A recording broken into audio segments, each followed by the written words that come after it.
Kembali lagi di Santai Berfaedah, series terbaru dari Safda. Baik Ustadz, ini terakhir mungkin ya Ustadz ya, kaitannya dengan masa pandemi seperti ini, wabah seperti ini. Sebagian teman tuh kadang berpikir gini Ustadz, kita sekarang nih Allah takdirkan pakai masker di mana-mana Ustadz ya. Razia masker bahkan di mana-mana juga gitu kan. Dia berpikir gini Ustadz, apa kita ini karena terlalu lepas di dunia sekarang ini, digitalisasi ekonomi dan juga semua serba online gitu Ustadz ya.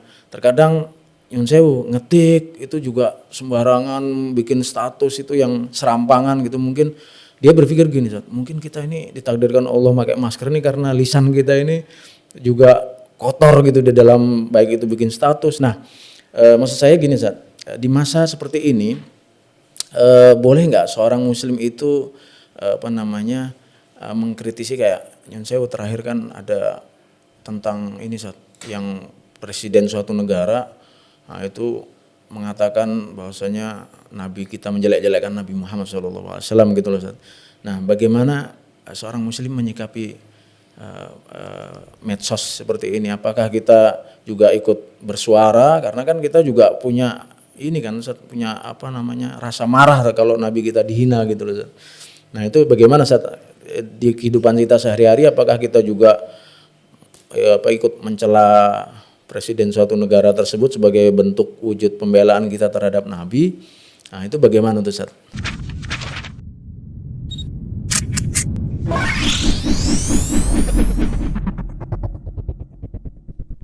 Ihya, elegan dan syar'i. Kalau berkaitan dengan urusan menghadapi para pencela seperti itu, yang pertama, seorang muslim itu orang yang memiliki kecintaan yang besar kepada nabinya. Bahkan cinta kepada nabinya itu harus di atas segala-galanya, termasuk di atas diri kita sendiri. Yang Umar bin Khattab pernah dengan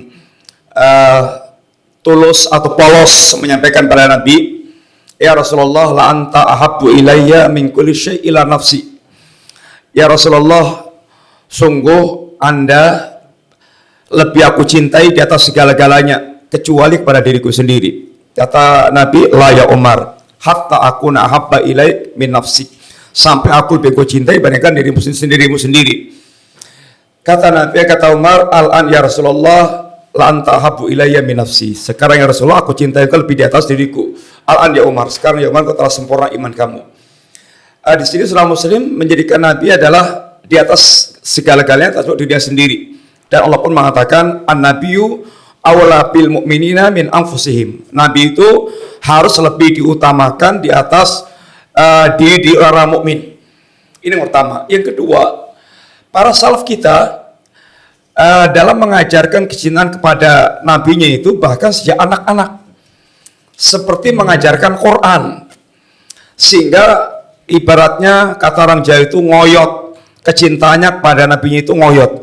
Sehingga pernah di perang Badar ada dua anak yang masih anak kecil menemui Abdurrahman bin Auf, katanya, "Paman, mana yang namanya Abu Jahal itu? Kamu ngapain?" "Saya dengar dia mencaci maki Nabi dan saya akan bunuh dia." Ini adalah gairah yang sangat luar biasa pada seorang muslim. Tetapi berkaitan dengan tindakan, praktek bagaimana kita melampiaskan kebencian kita, disinilah kaidah al-amru bil ma'ruf wa nahy anil munkar itu harus difahami baik-baik.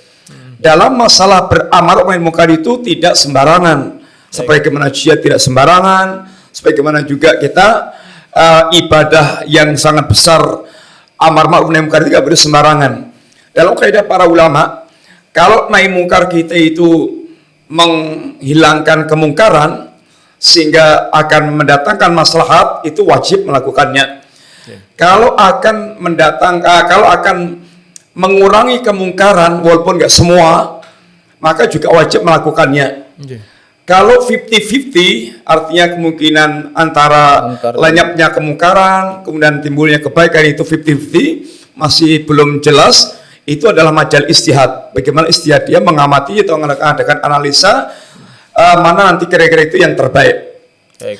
Kalau ternyata menimbulkan madarat yang lebih besar, maka dia wajib untuk menahan diri dari nahi mungkar tersebut. Sehingga tidak hanya asal aja, tetapi harus ada yaitu punya tahu kode-kode yang benar dalam hal tersebut.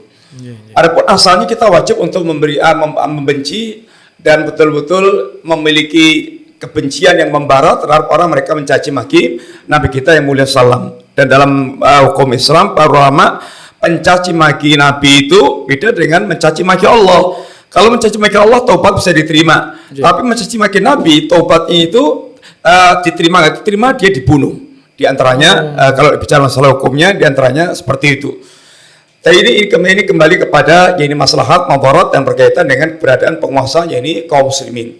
Kita mesti wajib nahi mungkar dan harus nahi mungkar dan harus mendidih darah kita, tapi dalam hal pelampiasannya mesti harus tahu etika, jangan sampai kemudian kita justru mengotori Islam atau mencoreng Islam itu sendiri itu, karena Islam juga mengajarkan bagaimana cara bertindak yang senantiasa mendatangkan maslahat. Ini yang menjadi kaidah besar dalam agama kita ini.